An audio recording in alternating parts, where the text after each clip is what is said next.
ஜீவாதித்வாஹிஷாஜீவனாயகமஜ்ஞாதயக்ஷ்மாதுதராஜயக்ஷ்மான் கிராயத்யக்ராயதி வைததேனந்தஸ்ய இந்திராக்னி பிரமுமுக்தமேனம்.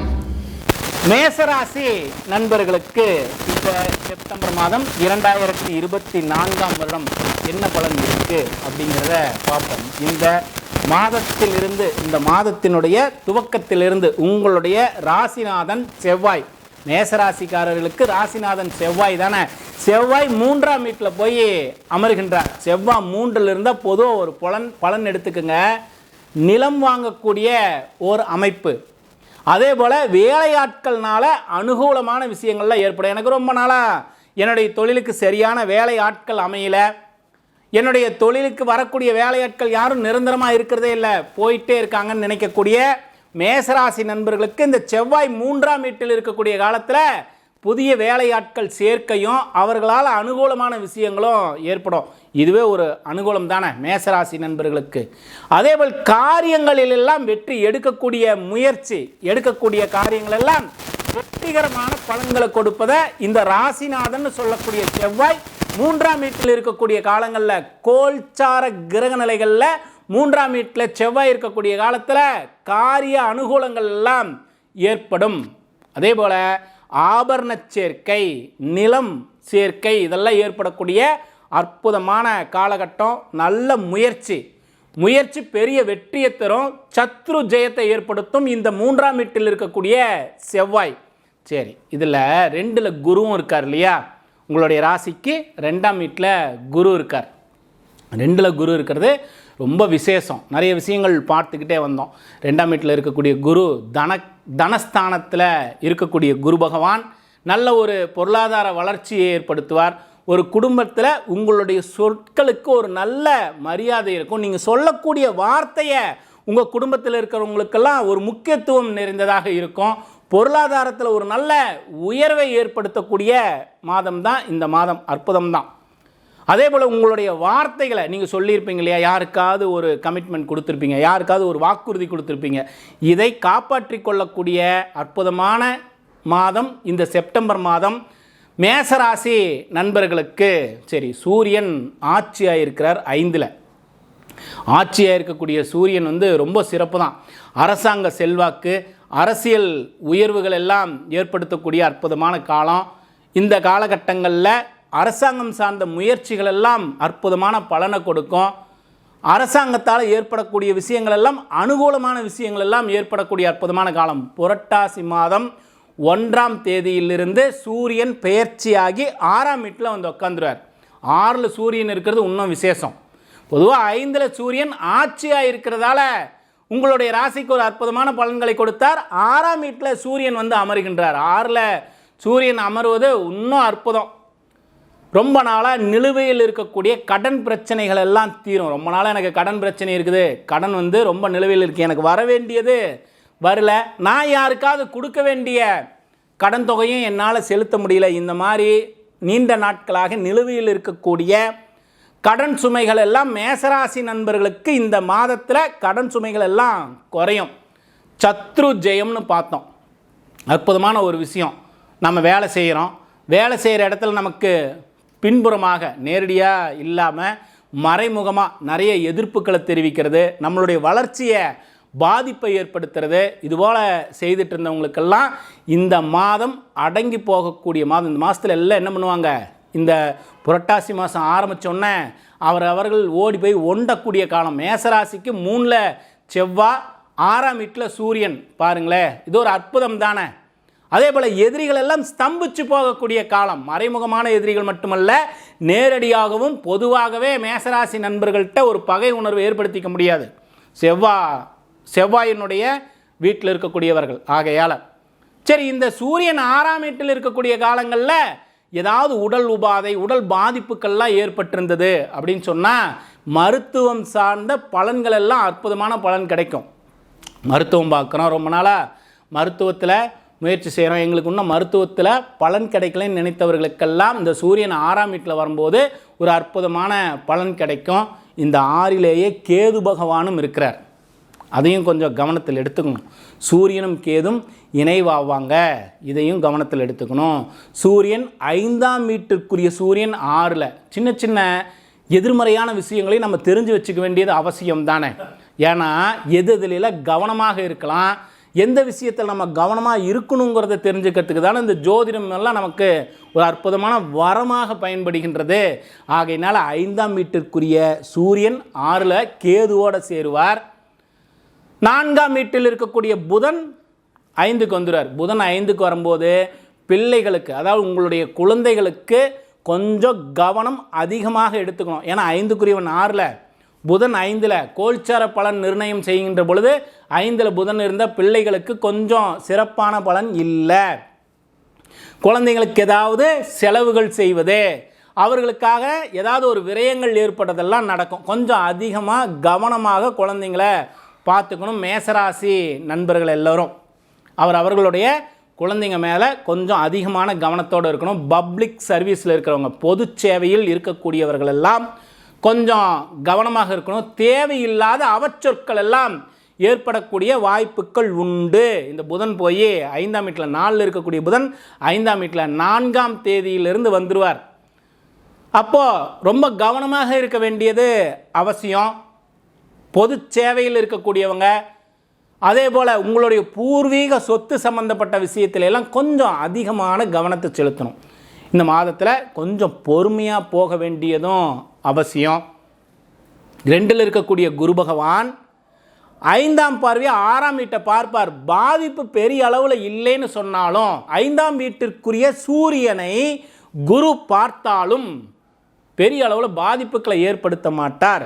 இருந்தாலும் குழந்தைங்க விஷயத்தில் கவனமாக இருக்கணும். உங்களுடைய புகழ், அந்தஸ்து, செல்வாக்கில் கவனமாக இருக்கணும்.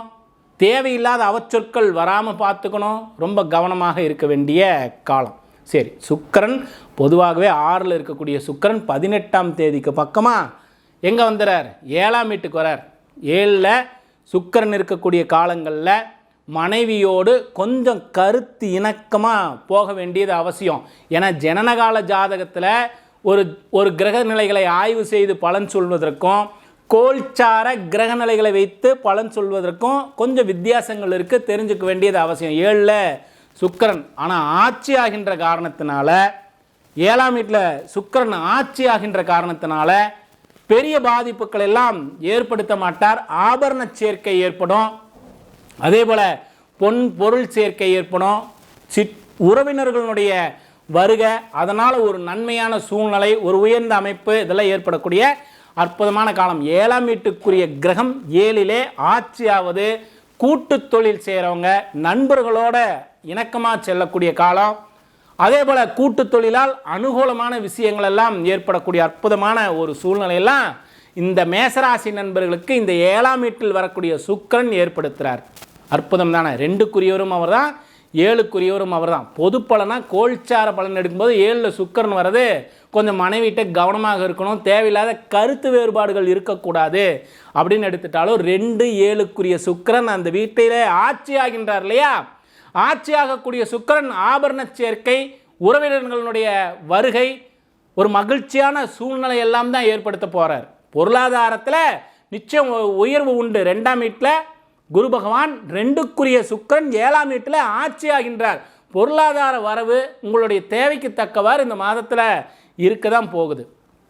11ல் ராகு பகவான், 11ல் இருக்கக்கூடிய ராகு எப்பொழுதும் லாபத்திற்குண்டான ஸ்தானம் 11ல் ராகு இருக்கிறது ஒரு அற்புதமான விஷயம். ராகு 11ல் லாபத்தை கொடுத்துக்கிட்டு தான் இருக்க போகிறார். சரி, சனி பகவானுடைய நிலையையும் நாம் ஆய்வு செய்யணும். 10, 11க்குரிய சனி பகவான் இந்த மாதத்தில் இருக்கக்கூடிய நிலையை ஆய்வு செய்கின்ற பொழுது தொழிலில் கொஞ்சம் கவனம் அதிகமாக செலுத்தணும். லாபத்தில் கொஞ்சம் கவனத்தை அதிகமாக செலுத்தணும். இந்த காலகட்டங்களில் நம்ம என்ன செய்துக்கலாம்? எங்காவது கோவில் வழிபாடு, நாம் வேண்டி இருக்கக்கூடிய வேண்டுதல்களை எல்லாம் இந்த காலகட்டங்களில் செய்யறதுக்கு ஒரு அற்புதமான காலம். நம்மளுடைய கர்ம வினைகள் எல்லாம் குறைச்சிக்கிறதுக்கு ஒரு அற்புதமான காலம். ஆகையினால தொழில் சார்ந்த விஷயத்தில் மேசராசி நண்பர்கள் இந்த காலகட்டங்களில் ரொம்ப கவனமாக இருக்கணும். சனி பகவானுடைய நிலையை ஆய்வு செய்கின்ற பொழுது தொழிலிலும் லாபத்திலையும் அதிகமாக கவனமாக இருக்கணும். உங்களுடைய மூத்த சகோதரன்ட்ட ரொம்ப கவனமாக இருக்கணும். நிறைய விஷயங்கள் என்னென்னா கவனமாக இருக்கணும், விழிப்புணர்வோடு இருக்க வேண்டிய ஒரு அமைப்புக்காக தான் இந்த ஜோதிடம் போன்ற கலைகள் எல்லாம் முன்கூட்டியே சொல்கிறோம். இது ஒரு வரம் தானே, இறைவனால் இந்த மனித குலத்திற்கு கிடைத்த மிகப்பெரிய வரம் ஜோதிடம். இதை வச்சுட்டு நம்ம என்ன செய்கிறோம், விழிப்புணர்வாக இருக்கிறதுக்கு உண்டான குறிப்புகளை எல்லாம் தெரிஞ்சுக்கிறோம். எந்தெந்த விஷயத்தில் நம்ம விழிப்புணர்வாக இருக்கணுமோ அதெல்லாம் விழிப்புணர்வாக இருந்துக்கலாம். சரி, மன அழுத்தங்கள் மன உளைச்சல்கள் எல்லாம் இருந்திருக்கும். நிறைய பேர்த்துக்கு பார்த்தீங்கன்னா மேசராசி நண்பர்களுக்கு மனக்குழப்பங்கள் இருந்திருக்கும், மன உளைச்சல் இருந்திருக்கும். இந்த காலத்தில் சனி பகவானுடைய கிரகநிலையால் நமக்கு என்ன ஏற்படுது, மன அழுத்தங்களும் மன பாரங்களும் குறைகின்றது. நல்ல விஷயந்தானே. அதே போல் பிள்ளைகள் விஷயத்தில் நிறைய செலவு பண்ணிக்கிட்டே இருந்தோம். பூர்வீக சொத்தால் எங்களுக்கு நிறைய பிரச்சனைகள் எல்லாம் இருந்தது. இந்த விஷயங்கள் எல்லாம் மேசராசி நண்பர்களுக்கு இந்த சனி பகவான் இருக்கக்கூடிய நிலையை ஆய்வு செய்கின்ற பொழுது இந்த பிரச்சனைகள் எல்லாம் குறையும். பூர்வீக சொத்தில் இருந்த பிரச்சனைகள் எல்லாம் குறையும். குழந்தைகளுக்காக செய்கின்ற செலவுகள் விரயங்கள் எல்லாம் குறையும்.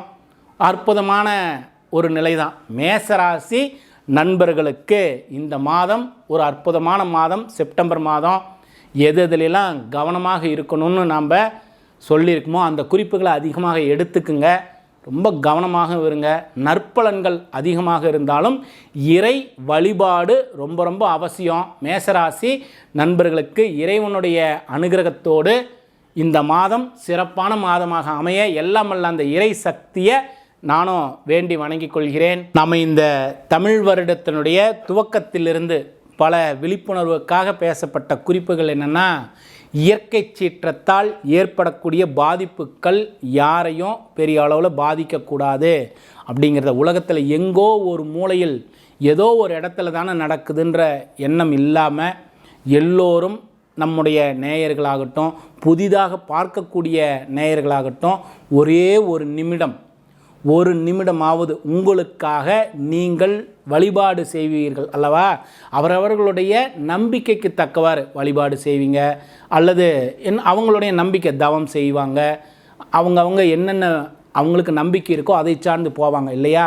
அந்த நம்பிக்கையோடு ஒரே ஒரு நிமிடம், எப்படி நான் என்னுடைய தொழில் நல்லா இருக்கணும், என்னுடைய தேகம் நல்லா இருக்கணும், என்னுடைய ஆயுள் தீர்க்கமாக இருக்கணும், என் குடும்பத்தில் இருக்கக்கூடியவர்களுடைய ஆயுள் தீர்க்கமாக இருக்கணும், தேக ஆரோக்கியம் இருக்கணும்னு வேண்டிக்கிறோமோ, அதே போல் இந்த உலக மக்களும் இந்த இயற்கை சீற்றத்தால் ஏற்படக்கூடிய பாதிப்புகள் யாருக்கும் பெரிய பாதிப்பை ஏற்படுத்தக்கூடாது அப்படிங்கிறத ஒரே ஒரு நிமிடம் உங்களுக்காக நீங்கள் வேண்டுகின்ற பொழுது, பிரார்த்தனை செய்கின்ற பொழுது, தவம் செய்கின்ற பொழுது கேட்பீர்களே, அதே போல் ஒரே ஒரு நிமிடம் இந்த உலகத்தினுடைய நன்மைக்காக ஒரே ஒரு நிமிடம் வேண்டிக்குவோம்.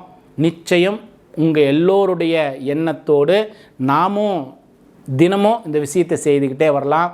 நிச்சயம் மாற்றத்திற்குன்னா காலமாக நாம் இறைவனை வழிபாடு பண்ணிக்கிட்டே வருவோம். நன்மை நடக்கட்டும், எல்லோருக்கும் நன்மை நடக்கணுங்கிறது தானே எல்லோருடைய உலகத்தில் ஏதோ ஒரு மூலையில் எல்லோரும் நல்லா இருந்தாங்கன்னா தானே நாமளும் நல்லா இருக்க முடியும்.